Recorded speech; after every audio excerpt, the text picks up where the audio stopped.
Is Klein Curaçao worth it? Well, let's see. Our day started very early.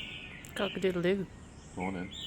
Where they picked us up from the apartment. And they took us to the harbour where it all kicked off really well because we saw an octopus in the harbour, which was super cool. What I liked about the boat trip was that they gave us tea and coffee, and we found ourselves some nice seats on the top deck. And it started off really pleasant and calm. However, we weren't to know that we were going directly into the darkness and away from the light. The crossing over was cool because of all the flying fish, but not the most calm crossing ever. We ended up absolutely soaking wet and a little bit windswept downstairs, sheltered from that. So yeah, if you're going over, take some seasickness tablets. There were definitely some grey faces on board, but luckily the closer we got to the island, the brighter it became, and the sea just absolutely looked amazing.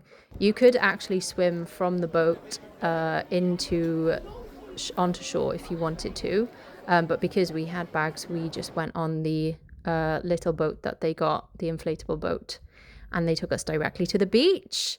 And the beach was absolutely glorious. The sunshine definitely came out. We had some lovely places to hang out and some friends to hang out with.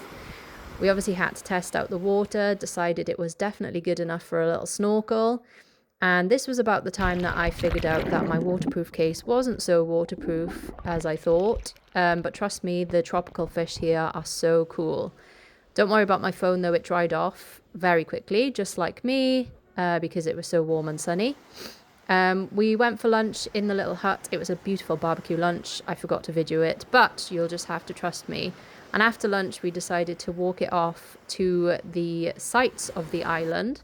So there's some cool sightseeing parts on the other side of the island, including a abandoned lighthouse. And don't get me wrong, it was absolutely scorching hot, but what was really nice about this abandoned lighthouse is that there was some breezy, drafty bits. Here's Richard looking terrified because he hates heights. And this is where we came from, so you can see the pathway from the beach to the lighthouse.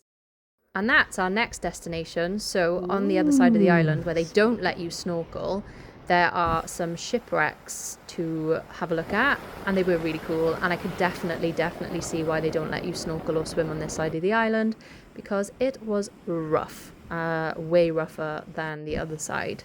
So we had a little look around at both of the shipwrecks. This is also the side of the island, I think, where there's baby turtles, but we didn't see any.